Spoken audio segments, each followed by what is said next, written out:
Well, yeah, I guess we could just start maybe using the last sort of 50 minutes to have more of a free-flowing discussion. I mean, thanks everyone for talking about your practices. It was really useful to situate everyone and what you're all thinking about in this context. I mean, something that kind of jumped out to me when I was listening was Kai's discussion about restlessness.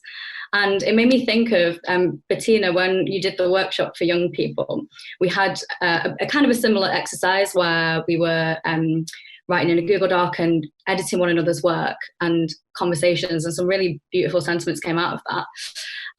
But one participant said that she felt like she was jogging, that she was moving up and down through the dock and kind of feeling a bit overwhelmed. Which made me feel a little bit nervous as well, participating in this time around. Maybe more people are involved. I don't know. It was odd, but I just maybe wanted to reflect on how spatially we connect with each other on the internet. And maybe Jack can jump into this conversation too. But there's something about the spatiality, even though we're looking on a screen, it does feel restless and it does feel like a movement's happening. So I don't know if you have any more to say on that. You mind if I just add as well, add to that kind of, I was just really struck by Ryan, how you describe Hugo Ball as lost, which is something I never thought about. You always think of it as quite like manly or like shouting, and that's really struck me, that's really made me think anew about, you know, that those performances. And I think, and as you say, Jade, somebody also said that they felt lost in the Google Doc, so it's kind of, I don't know if that helps, but it's just a little connection that came up when you were talking. So maybe the idea of feeling lost in this space, which I think you were talking about, Jade, the question. Yeah, feel free to jump in on that topic. I made some copies of some notes I've just stolen people's creativity from the document. I like copy and pasted some bits because I thought they were really interesting, especially around embodiment. And some of the messages there were, I feel claustrophobic, I feel anonymous in a crowd, I feel excluded, I feel disembodied, I feel alone but together. And then someone else put, yes, alone together. So that's obviously a strong feeling. So yeah, some of those perspectives, even in this doc, it feels weird talking about your work for you, Bettina, but it's like, even in this, like really what you'd expect a linear relationship, like this kind of document, that you can feel these senses of claustrophobia, but also togetherness, but also exclusion. And what's also really amazing is that those are really different feelings in some extent. People are in one space feeling very separate outputs. And that's kind of, I mean, it's nice because it also feels like the real world in some aspects, in that we can all be in the same places and still have very personal reactions to it. Bettina, it looks like you were going to say something.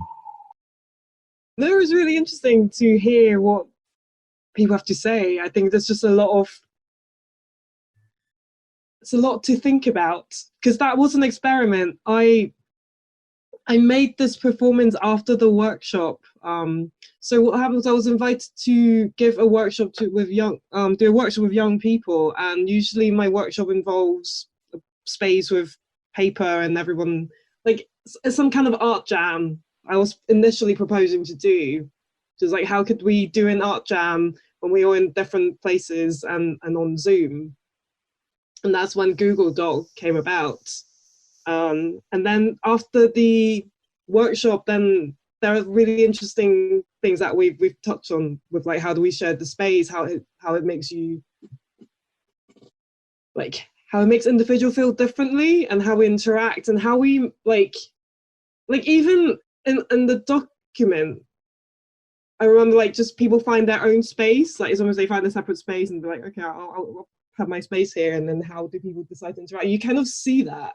And it's interesting because it kind of logs all those activities, kind of not permanently, but just like you kind of leave the traces of these interactions. You can sort of see that like laid out in Google Doc, which I find quite interesting. Yeah, you're navigating space on the document, but also time, and also you can revisit previous. I think going in and adding timestamps to things as well, which kind of also layered in another aspect. But even just the kind of traces of previous interactions were across all the pages. Yeah, and then you don't because if you don't timestamp it, then also because you can jump back and forth, up and down, then wherever you type, you might miss something you come back to. You don't really know what was written when as well. And, I have a sort of provocation question. Is that okay? So, Kai, I think you were raising your hand. I just jumped in because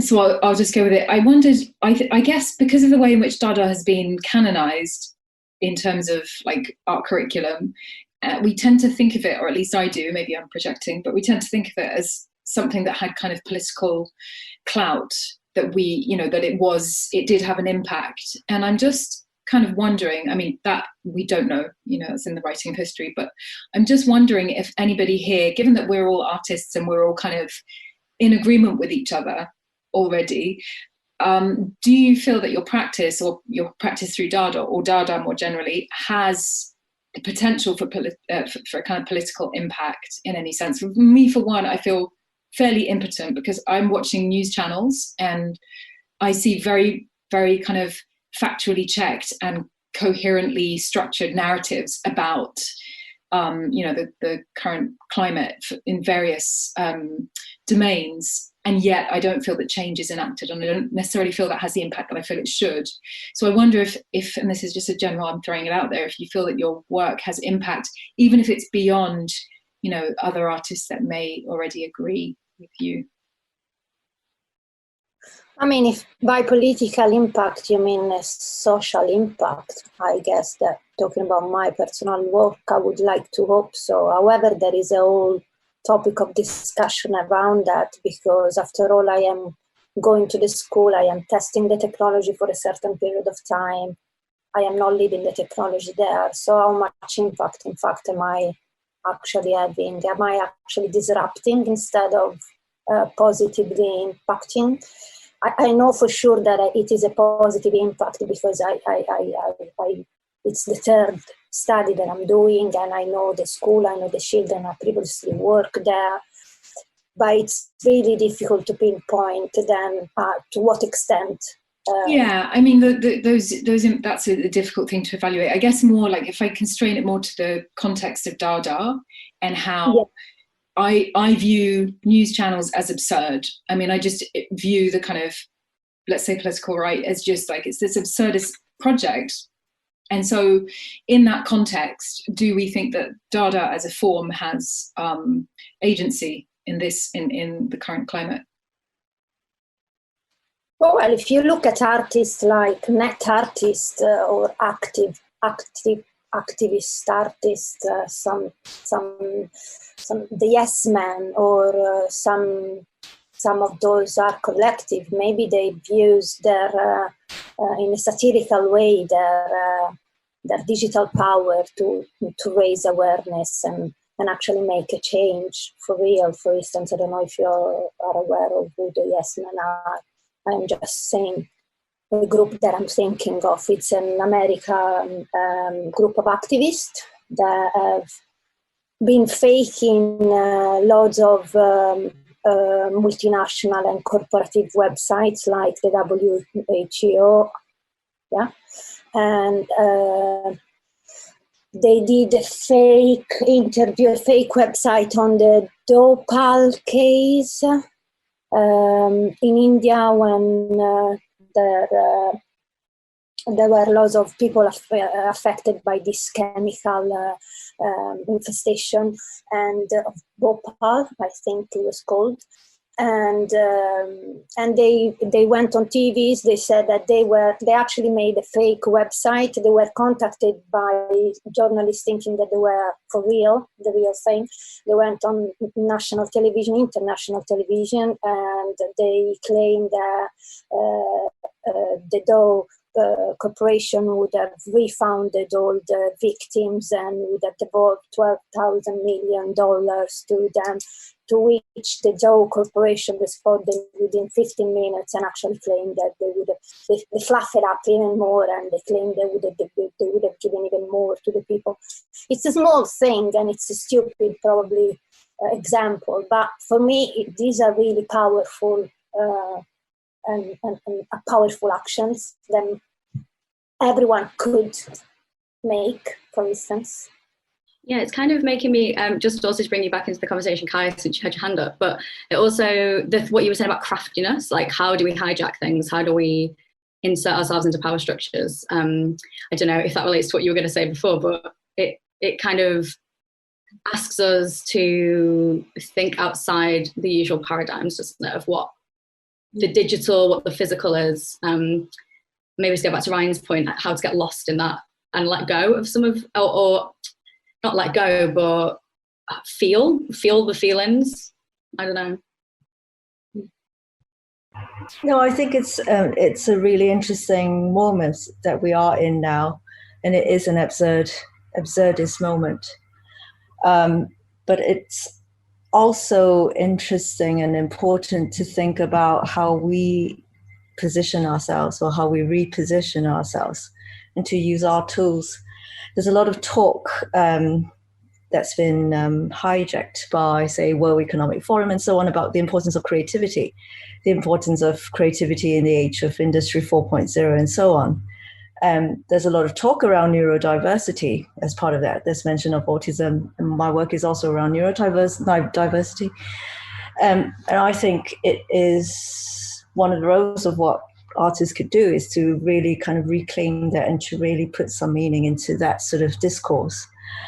I put my hand up because I wanted to carry on an earlier strand of conversation, which was around, back to Bettina's work. Obviously, I'm quite a fan, but I thought there's quite a lot in there to really unpack. And I really liked how, because we were talking about space, Ryan was talking about psychogeography, and that's also linked to that larger discourse about using determinant and overturning the everyday, and having an absurdist view of the everyday.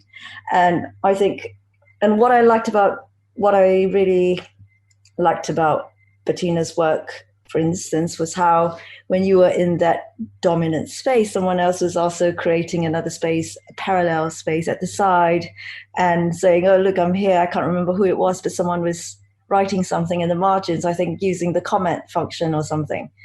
And I thought that was quite interesting, because it is a kind of a creation, literally a creation of their own space at the side, a parallel space, if you like. But I also thought what was really powerful was your act of erasure. I was like, oh no, I wanted to keep that document, because it's such a nice co-created document. It was just a nice document. And so there's something in there about space and erasure, and about that kind of parallel space. And obviously I just come up with fake words to link things. They don't link at all. But I was really interested in the idea of the Google Doc as well, as a space as a common space, because with the lockdown and with what's going on, and the technical term for what's going on is shit, people have been mobilizing Google documents to write petitions, to put together resources, to say, okay, this is where you can get funding, etc., to write open letters to the government and so on. So it is a space of solidarity. It has been kind of mobilized more than before, maybe, as a space to kind of galvanize people.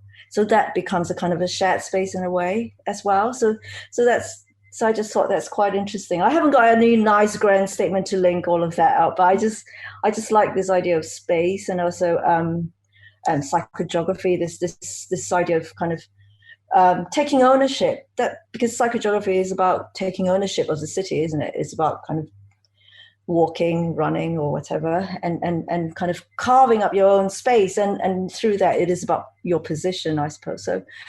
And amid all that, there is that absurdity of what's going on, and also the fundamental absurdity of being human, etc., and all that. So, yeah, that was what I wanted to share. Sophie, you can jump in. You have your hand raised. Yeah. Can I lower? Yeah, I'll just lower my hand again. I just also wanted to very quickly comment on Google Docs as a medium, because I've experienced that as a teaching method as well in the past weeks or months. And it's such a simple way, and it's existed before. But I've tried different things of how to engage a large number of students and how to interact with students to make it as similar as possible to analog interaction. And we found Google Docs is actually a simple and very effective way to do so.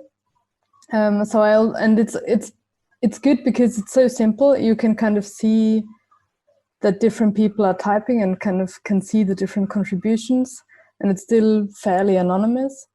And I mean, Google is also doing a better job than other platforms probably with the aesthetics and the layout as such, with the different colors and so. So I found the performance before also a nice kind of aesthetic experience, because it was a bit chaotic, but it gave kind of it was almost like an interactive, concrete poetry kind of take.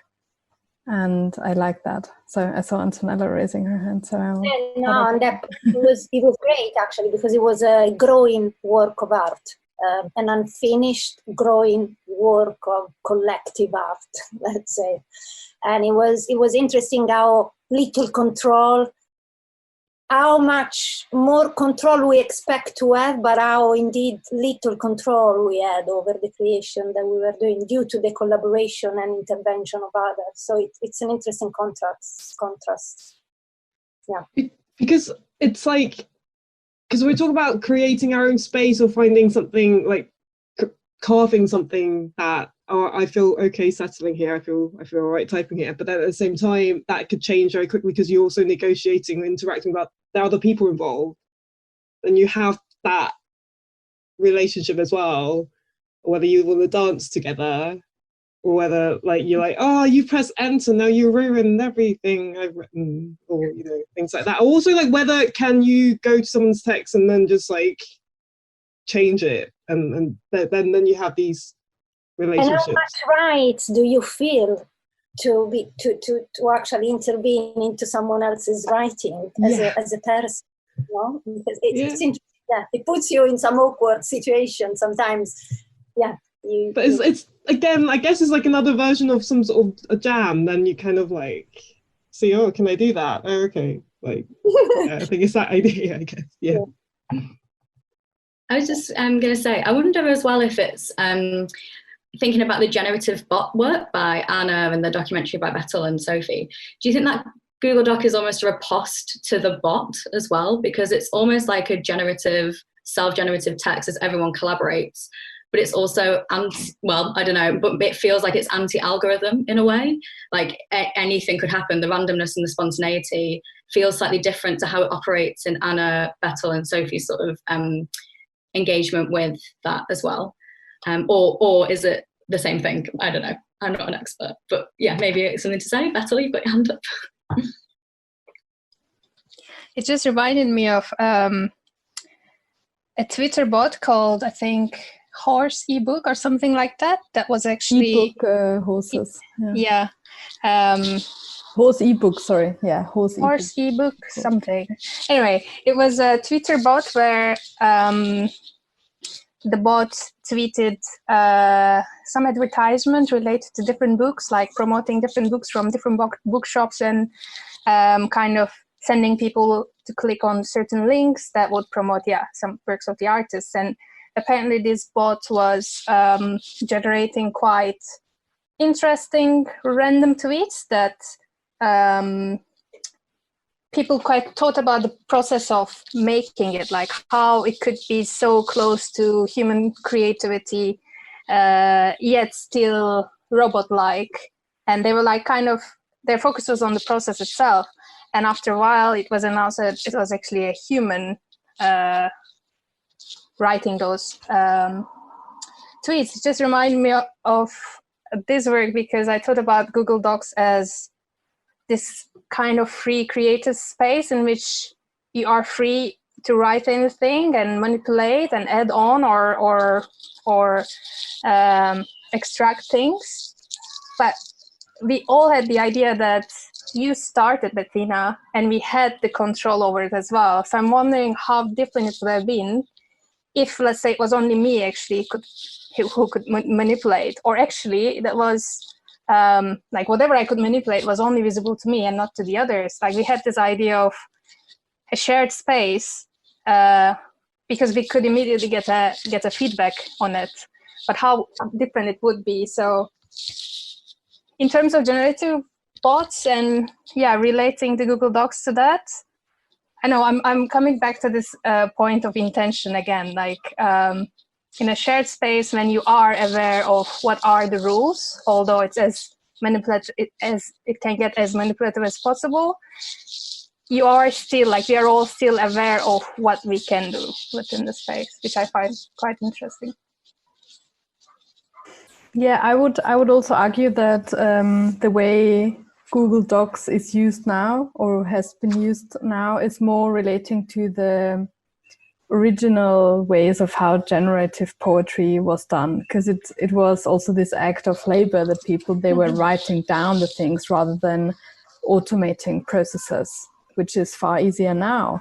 So now we have Twitter bots and generative poetry that we program, and then the computer does it for us, and we kind of explore the space as a possibility space of what the computer can generate. But before, it was people without a computer in the 1920s writing these things down, and that's kind of, I think, Google Docs now sits where we can automate processes, so it's within our time frame, but it relates back to these original kind of manual processes. That's how I kind of would place it, would position it. Maybe I can add as well something. What it makes me think about is that if you create the bot, then it's kind of a framework within it works and where it takes from, and it's maybe predictable to a certain extent, but then Google Docs is also a lot of algorithms that work together, and it is we all write together. So it does limit the outcome in a certain way, even though we have like a lot of freedom and we write, but there is a certain set of fonts that we can choose. There is all the colors, but probably not all the colors. Like there is things we can choose and do and manipulate, but we're always working within this space. And maybe that's a similarity to a generative pod which also can do certain things, but only as far as the rules go. And so we're still within Google system, basically, aren't we? We're not necessarily going. I think someone made a comment actually in the doc that said, you said, oh, go anywhere in the space, and someone was like, yeah, within the space of the Google Doc, you can't really go outside of that prism. And it also makes me think, I cast a spell on the spell generator earlier today, Anna, to find systemic change. That was my sort of goal. And I've been thinking a lot about anti-casualization and the sort of like labor in general that goes into a lot of the work that I guess people on this call do as much as anything else. And one line that came up, it said, there is a joblessness and they are budding. And I don't know, it just really spoke to me, even though it was this random line. I was like, yeah, there is joblessness. Maybe budding. I don't know, maybe something's going to come out of this too. And that, I guess in the randomness of the generator, that sort of still poetically spoke to me. Yeah. And as you were speaking, Sophie, I was thinking about all that work that goes into things that, like, the user experience seems so easy that you don't actually think about all of that labor that goes into it behind the scenes. And I know, Ryan, we've spoke about how much work goes into your digital collages and how labor intensive they are, even though they look like pieces of art at the end of the process. So I don't know if anyone wants to say something about the way you work and the sort of labor intensiveness that goes into that as well. I completely agree. I think something that people take for granted is how much work goes into digital art and digital applications, just because from the user perspective, it's so easy. And then from obviously the builder's method, it's such a complex piece of work, and it's not just 0 and 1s. There's so much time and thought that has to go behind it, which I think you're building upon. And it's obviously, with all the work that you guys have helped us to show on the Salon page, it definitely illustrates that, which is something that's very different from the collages back in the 1920s that the Dadaists made. It was very clear to see the methods that they used by cutting up different newspapers and magazines and stuff to build their images. It's so much different now to have that in the digital realm. And maybe Ryan and Jackie could talk more about because I think everyone else deals a lot with language, whereas you both, it's more about the visual and the body a lot. So I don't know if you want to talk more about the body in these spaces as compared to words that we would use or the bot uses. Yeah, I mean, it is something that I have to deal with because like I am a painter as well. And it's just so much easier for people to understand painting just because it's so, like, it's like the iconic like art thing. And people know how much work goes into it, but with the collages, it takes longer, to be honest. Most of the time, it takes weeks. And yeah, people, I just find it hard to connect that with people. And yeah, people don't really, I think people see it and they think it's cool for like a second and then they just move on to something else. I'm like, I worked so hard on this, like look at it longer. Yeah, I don't know if anyone else has that kind of problem, like because like the art is on a digital platform, do people respect it the same way as the traditional art? Yeah, I think you're totally right. I think there's a huge cheapness to the feeling people have for digital artworks, especially like a lot of my complaints and investigations on technology are about social media platforms. What it takes to share someone else's work and then get some kind of proxy credit for that is very, very low. And then also the time it takes to engage with a piece of work when you have a whole infinite stream of other pieces of work to look through. And also when you're engaging with it on like a screen about this size compared with something, say, as you go into a museum and most pieces are around this or wall scale, it's a really kind of, I think it's a very toxic relationship with creative mediums. I think like the speed that our digital interfaces keep encouraging us to consume things at is really problematic for like, not just thoughtful artwork, but thoughtful discourse. So I think like all of us might be a little bit doomed from mainstream success, which is sad because I love Ryan's pictures. I was viewing them very closely when I was putting together stuff earlier today.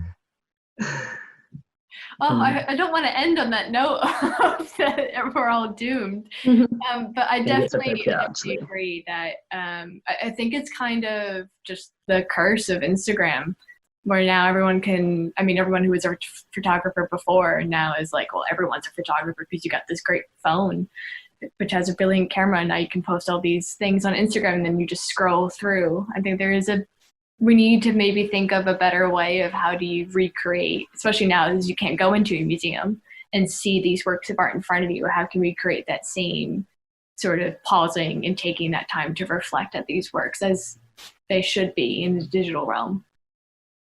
And in a way, it offers an opportunity to actually not go to the museums and the art galleries that are largely failing us at the moment as well as systems. Maybe there's a circumnavigation of having to go, I don't know, withdrawing that labour a little bit and withdrawing that engagement from places that aren't, by and large, seeming to engage in the bigger questions of Black Lives Matter and short-term contracts and all the other issues that I feel like are there.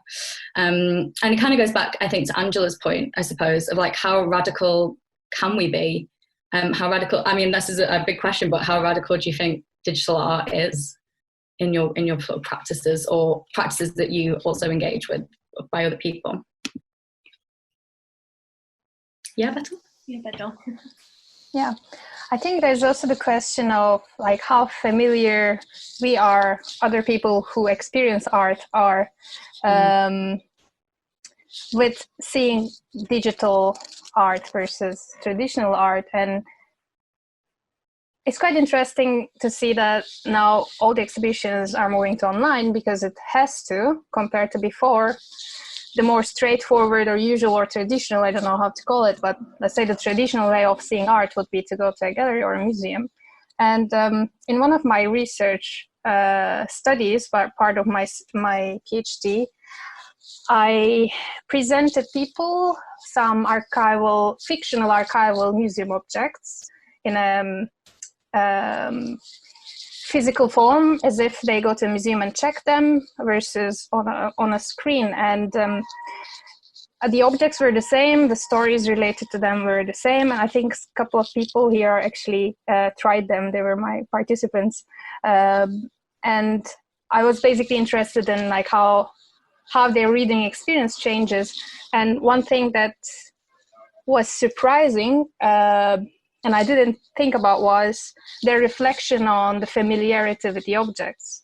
So there were many people saying that although it's the same thing, although they look at the same archival objects and interact with it, just because in their daily life they use the computer for work, not for chilling out or like experiencing art, they were more like disengaged with it just for the sake that it was presented on the screen.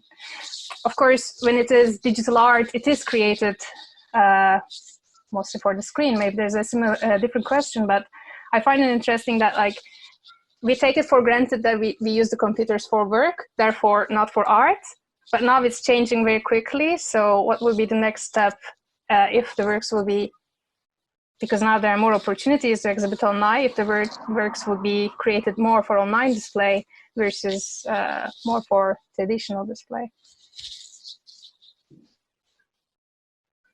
Yeah, Anna? Yeah, so adding to that, maybe also to your point, Jade, that you made before, the internet or the digital maybe as the space, maybe as anti-establishment as opposed to galleries.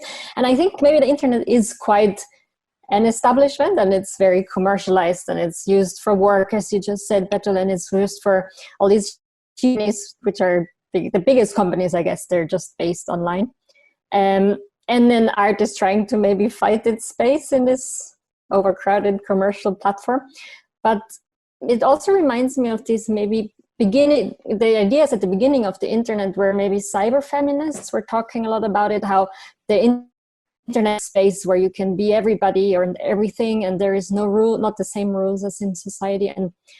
And that failed a little bit, this idea or this hope that they had for the internet. But yeah, maybe Dada conversation can be a place to think about how to reclaim the space of the internet as a place of anti-establishment.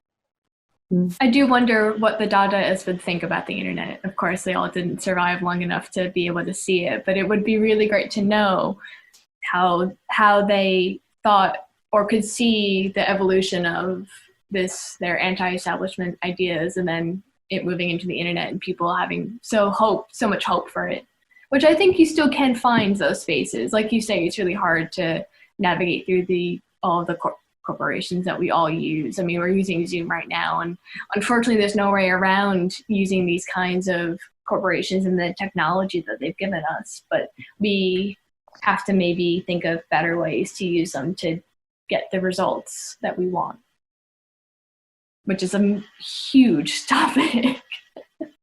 As we're about 15 minutes away from the end, I'm just going to put it out to the attendees again. If you have any questions for the artists, please put it in the chat or raise your hand. I think I can see you, and then I can unmute you and you can ask your question, or you can type in, we can ask it for you.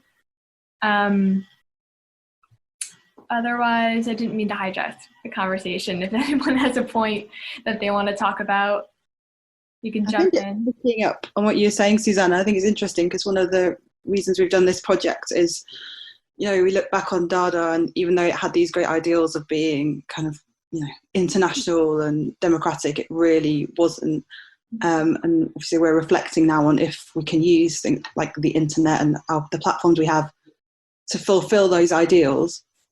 But are we just being naive, or are we doing what they did and we're just repeating their mistakes? Or could we, does the internet and the platforms we have actually offer hope of progress? I wonder what you all think about that, and how that relates to your work and what you hope to, the connections you hope to make. For me, I think that the internet has been like a wonderful thing for a lot of free artwork consumption. Like a lot of the old or artworks inspired by older mediums, I feel have really struggled with the transition. But the kind of breadth of new creativity that has come through it is really like kind of huge. I mean, we've had a Google Doc earlier, but like net artists, for example, have been finding new and interesting ways to tell stories. I think for me, the problem is not so much like a dearth of creativity, but it's kind of how we get people to appreciate that and how we get that kind of attention to it when the entire art structure is based around white galleries and high value purchases, and increasingly digital engagements are based on studio-based artists with one figurehead name and 30 people working on their technology. And so I think like for us, it's like the creativity has been amazing. It's the scale of the platform that, like, maybe the oxygen in the room that we can take up is the bigger question. And I don't know I don't know what the answer to that one is. Maybe Angela knows. It's like I raised my hand before you said the word answer. I was tempted to put it down. It's another question, answer a question with a question. But I just kind of wanted to ask the people that had mentioned embodiment and where the issue around online art being sort of relatively devalued to the real world art experience. Where would you, what's the relationship that you feel maybe that has, I'm not suggesting an answer, but maybe has to embodiment, for the people that cited embodiment as a kind of concern for their work in the context of that? I could answer, but I've been speaking like a lot, so I was wondering if one of the others wanted to.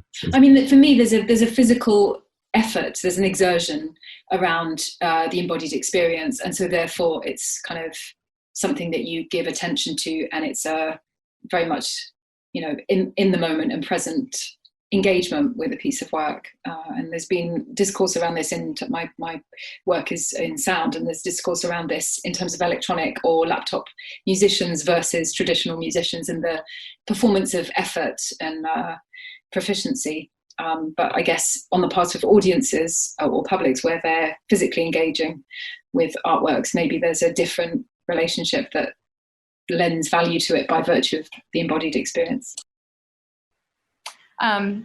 Sophie, you had your hand up before. If you wanted to maybe respond to that and also go back to what you wanted to say. Yeah, I mean, it was more a comment that was relating to what Jack said before, so that's a bit now out of sync. But many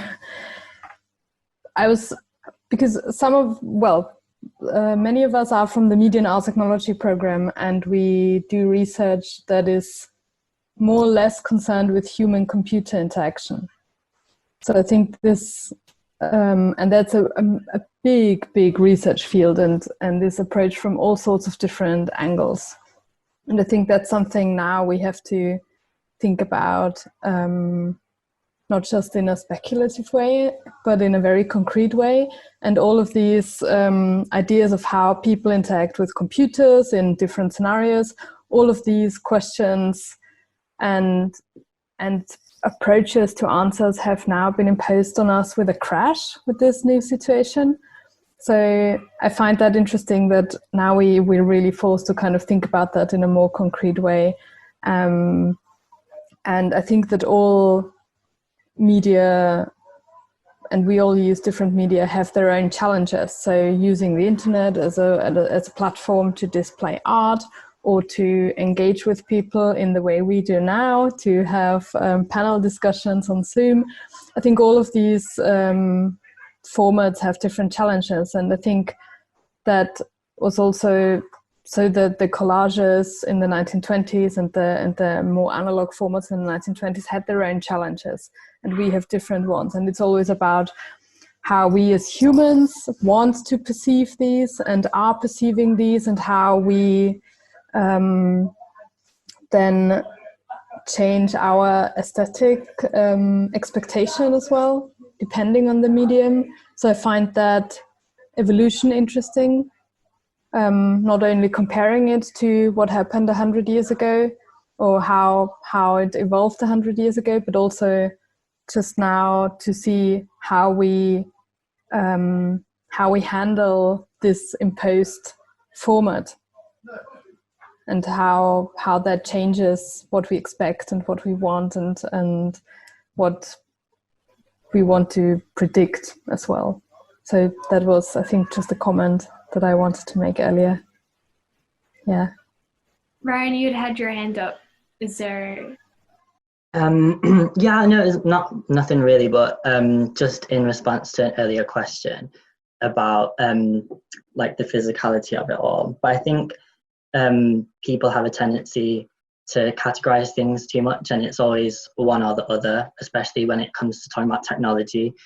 And I think that like we forget that we are physical things, so it's never going to be like completely technological. And I think like as artists, the best thing to do is to find a way to combine them. Like for my collages, for example, they look incredible in real life because you print them out really big, and it's just a completely different experience to the viewer to see it like that than it is on the screen. But then on the screen, what I did for this was turn some of them into GIFs, which has a completely different effect to it. So it's just really good to be able to use both spaces in different ways rather than one or the other.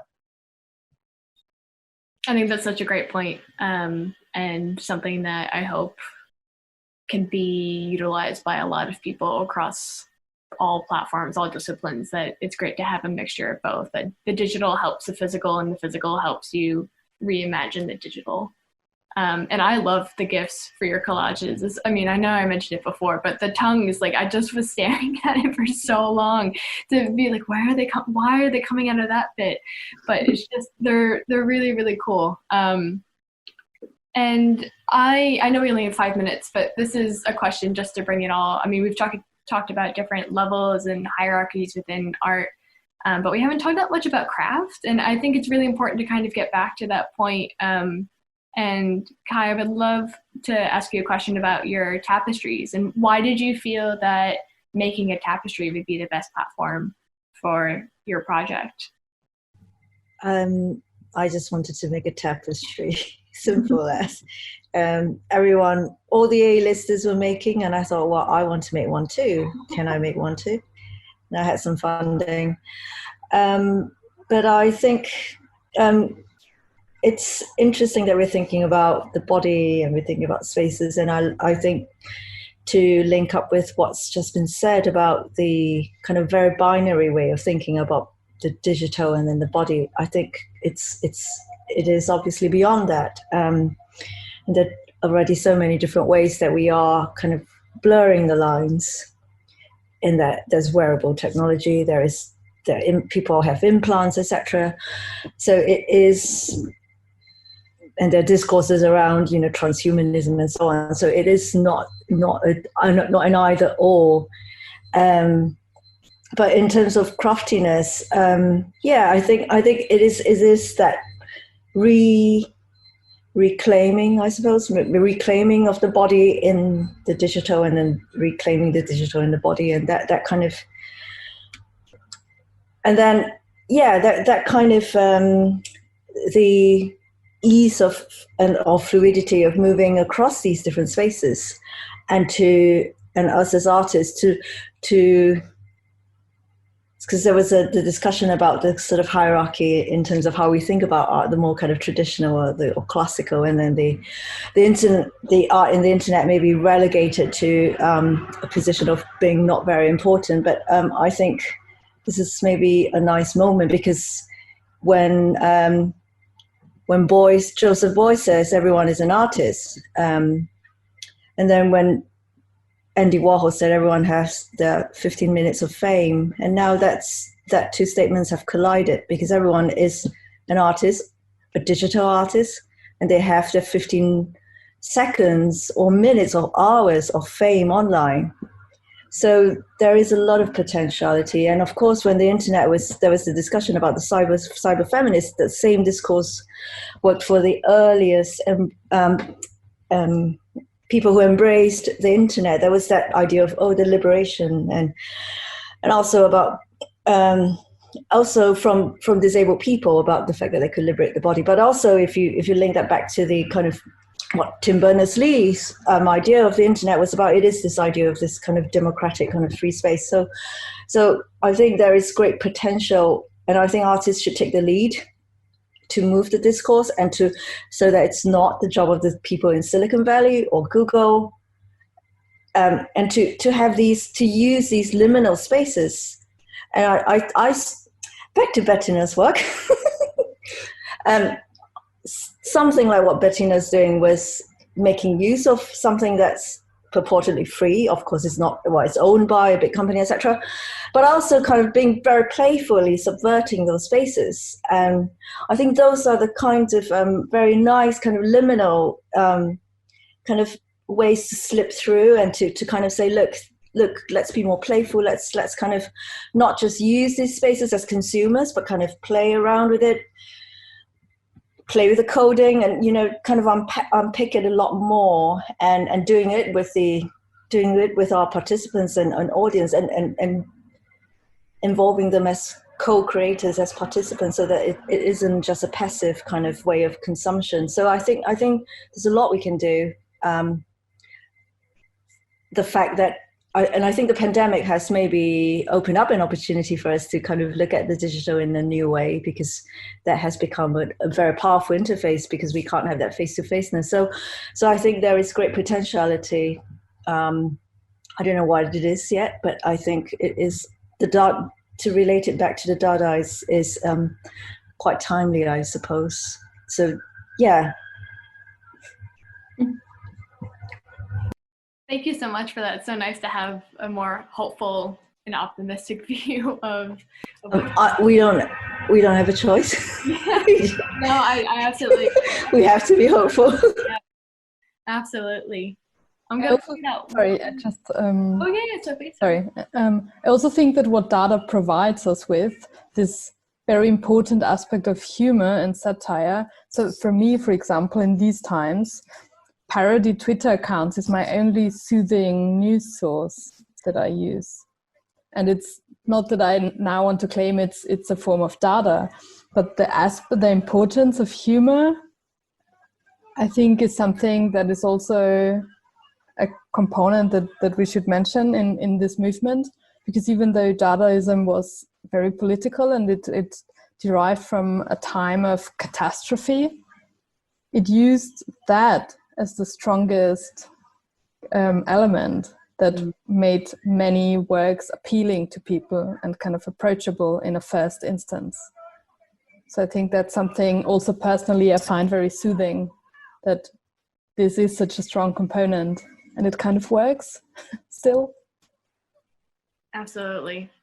I don't know if other people know of this account, but there's this great Twitter account called the Racist Watchdog.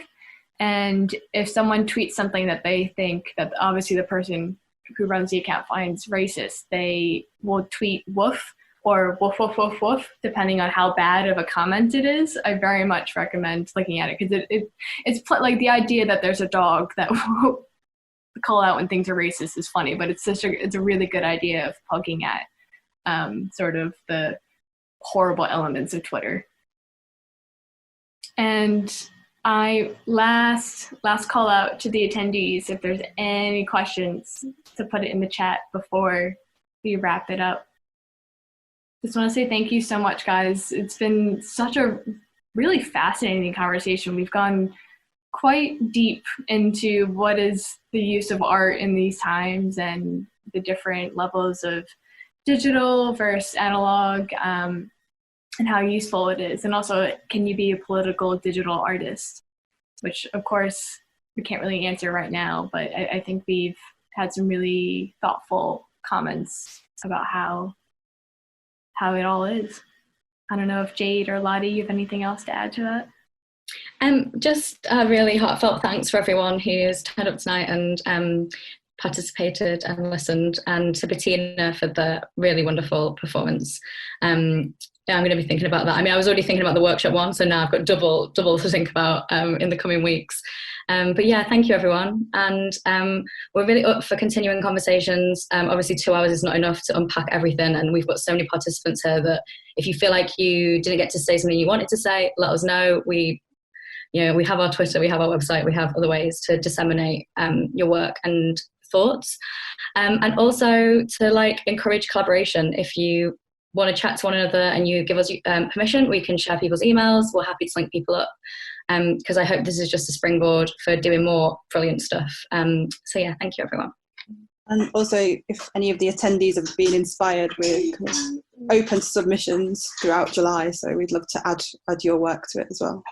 So yeah, send us your collages or anything you feel like. Well, thank you.